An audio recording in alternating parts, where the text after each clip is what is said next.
So tell me about the flavor of vape you got going on today. It is butterscotch. Okay. And how long have you been smoking on the butterscotch? You know what? It's been about 2-3 months. Really? Yeah, and then I've been mixing it up with another flavor called Fool's Gold. And it has some vanilla. It's got some banana type stuff. Yeah. So that's what's up. I like to mix it up every once in a while. Now we're going to get a little deeper. Now, before vaping, did you smoke at all?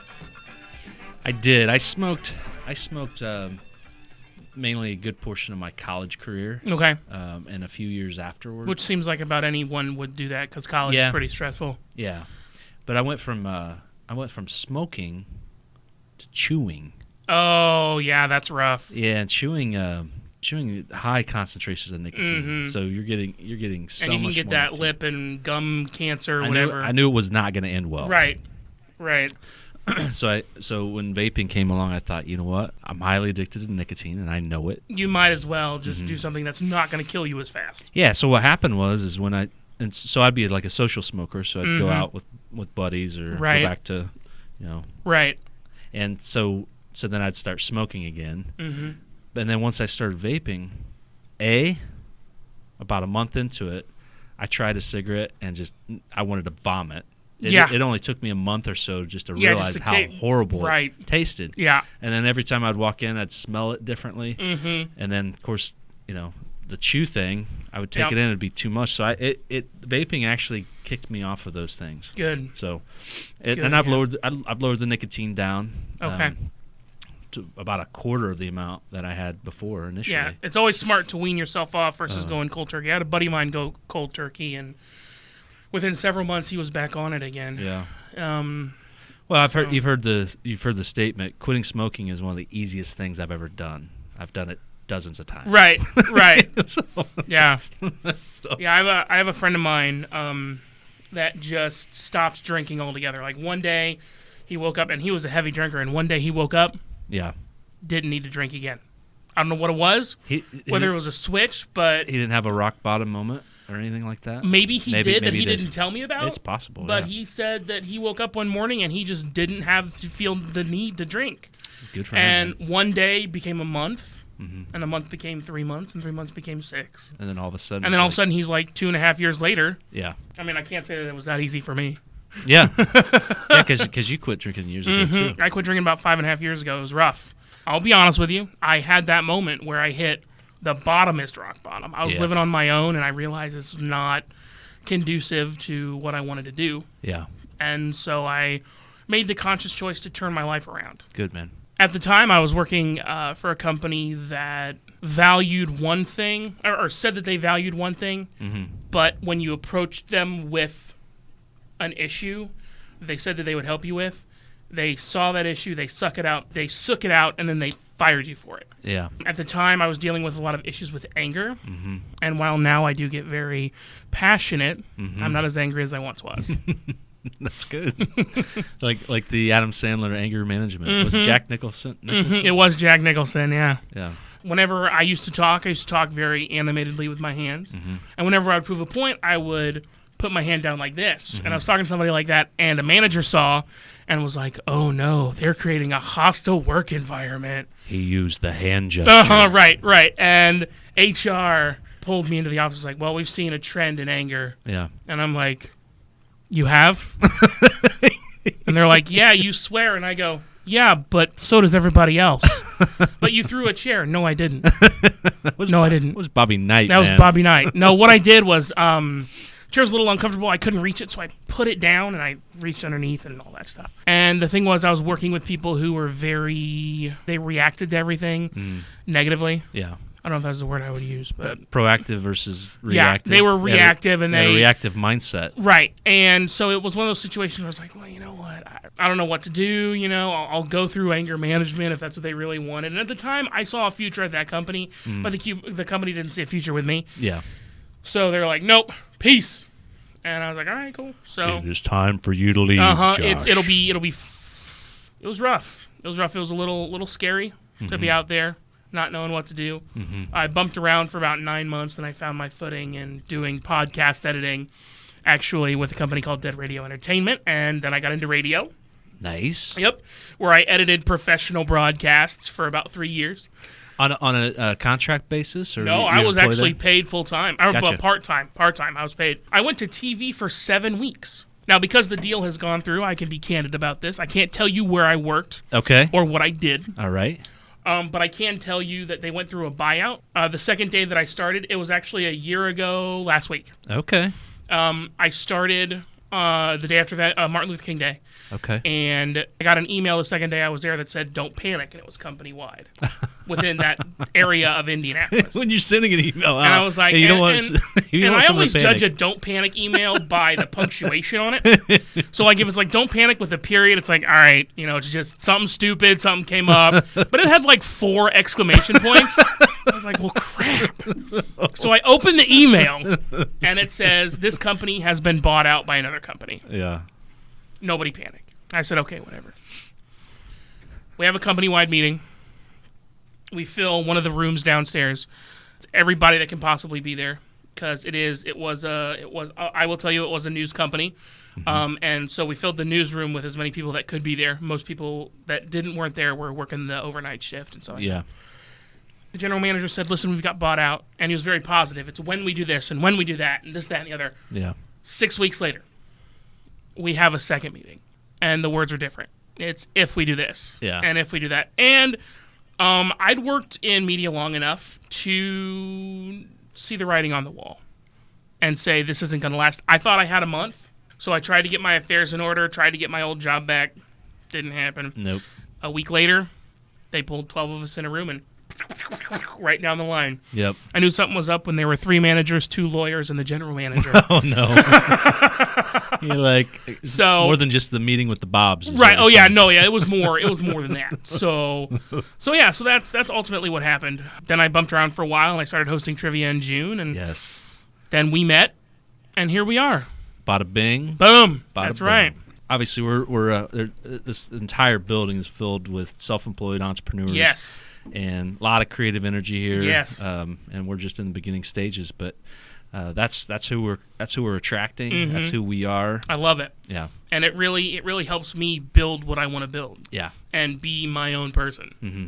And I really appreciate you guys bringing me on to work with you guys and be a part of this group. And well, I mean, from day one when we met, I mean, you captured the vision of what we're creating, and you know what? That's sometimes hard for people to do because we are building now. It's not even close to what it's going to be looking like, here in the next 90, 120 days. Right. And so for someone to see, of course, we got the shell of the business, and we got about 50% occupied. But the fact is, a lot of people can't see that unless there's hundreds of people walking in and out of here. Yeah. Right. Yeah. No. It's you told me what you wanted to do, and I was like, yeah, let's do it. Like, I'm on board, and I can do this. Good.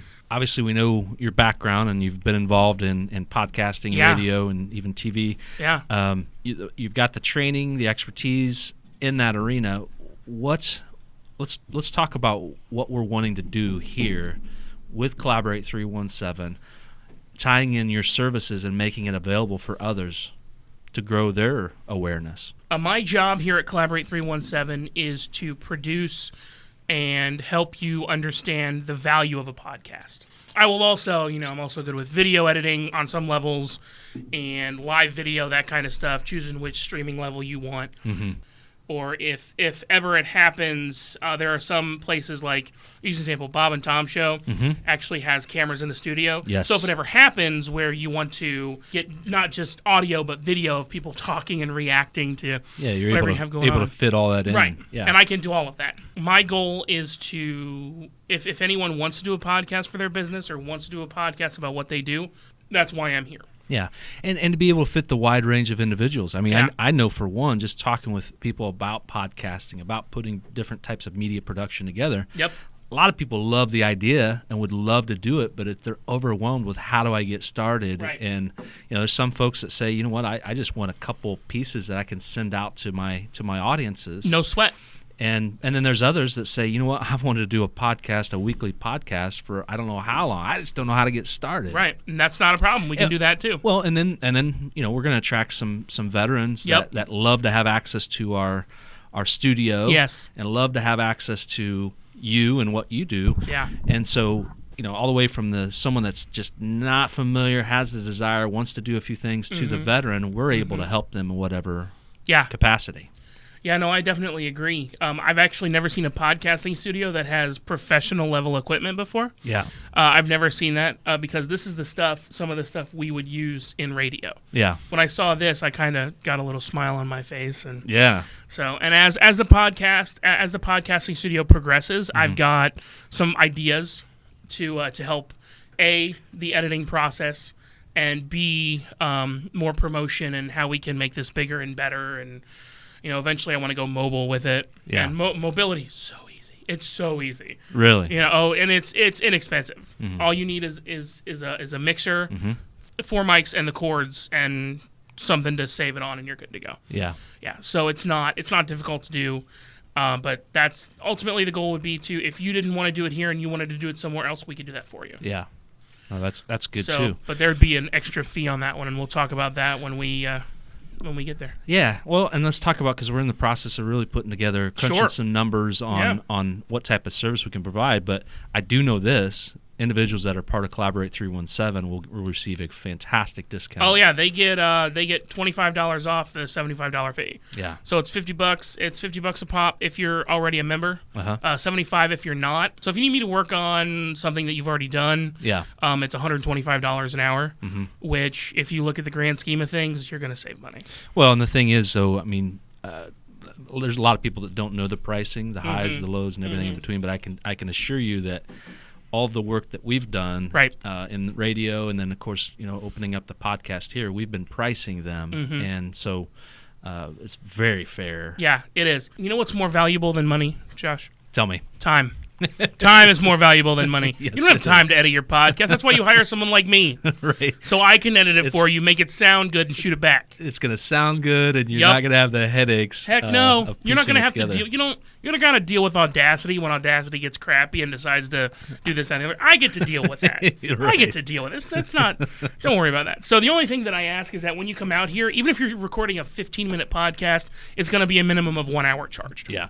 It's starting out $75. That's 0 to 60 minutes. Yeah. And then from then on, it's an additional $75 an hour to record, and then editing time. So for an hour show, it usually takes about 2 hours to 2.5 hours to edit. Just this gets all the ums, the ahs, the unusual pauses, that kind of stuff out of it. Yeah, the dead space. Right. And it's super duper easy for me to do that. Because I've worked in radio, I can pinpoint them out, I can knock them out. Well, and then coach individuals along. Right. I mean, so that they can work on becoming better with their content, maybe more prepared. Yeah, that's another areas. thing. That's another thing. So if you have problems with ums and ahs like I do, I've got a couple of clickers at home that are counters. So every time you say it, I will click it. Yeah. And that way you can see how many times you said it in a conversation. That's the key. Yeah. And I had a personality that I worked with who was very adamant about not saying or So instead of saying or he wouldn't say anything. Yeah, so it just pauses. It's just pauses, and it's so perfect because that means all I gotta do is, oh yeah, sure. I'll just edit out that 5-second pause right there. Boom, done. Of course, when I was doing traffic, because I would produce traffic from 3 to 7 p.m. in the evenings. When I was producing traffic, it was kind of a pain in the butt. Don't get me wrong, I can knock out a 30-second traffic report in a minute and a half. Pressure's on. Right. But come in like 10 minutes early and then record it so I can have a little bit of time to edit it before I put it on air. Right. It's fun, and I really like doing it. So the other key thing, too, is obviously for those that aren't experienced with podcasting, they're like, okay, you make this great piece. How do I get it out to the masses? How do I get it, to take it down to There are tons of ways. Yeah. I've always used YouTube as a way, and then iTunes or a website where they can just go on and download it. If you charge for your podcast, I'm going to let you know that iTunes is going to take a chunk. That's just they're going to take like 60%. Is it that high? It's high. Yeah. I'm not saying it's that high, Sure. but it is high. Yeah. So I always recommend that if someone really wants a podcast, have something on your website where they can download it for free. Yeah. Or if you charge them, have make it a part of your subscription. Yeah. Oh, for once a month we release a podcast, and this is a part of your subscription base, and this will A, get you more money as a company, and B, help me out in the process. Yeah. So, as I always say, the most important investment you can put in to your business is time. Yeah. I mean, yeah, money's great.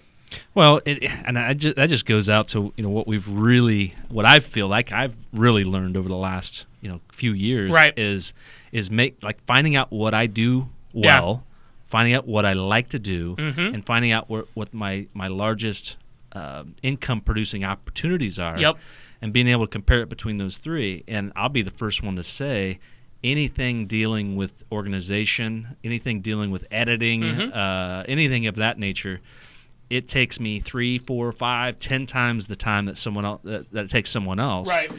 And it frustrates me. I'm out of my zone. I just went from like being excited and happy about something and energetic to like. Right. I feel you.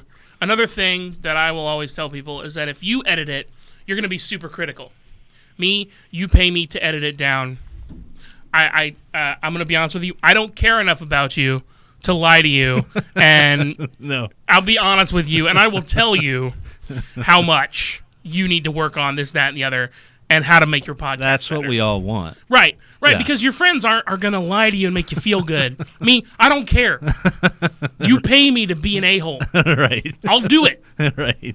I'll do it all day, every day. You want it done right. You get through those, you become better, you learn more and more effective. Right. And if you understand that I'm coming from a good place with it and I'm not being an a-hole to be an a-hole. Sure, absolutely. Just, trying to make sure that you can get the best out of your podcast. Well, we all want that. Of course. But sometimes it's easy to think that I'm just being mean when I'm, It's like, Josh, you really, you did a great job, but, But we're going to have to let you go. Dang it! Come on! Really? Are you kidding me? So, with podcasting, when it's recorded, you can do podcasts live.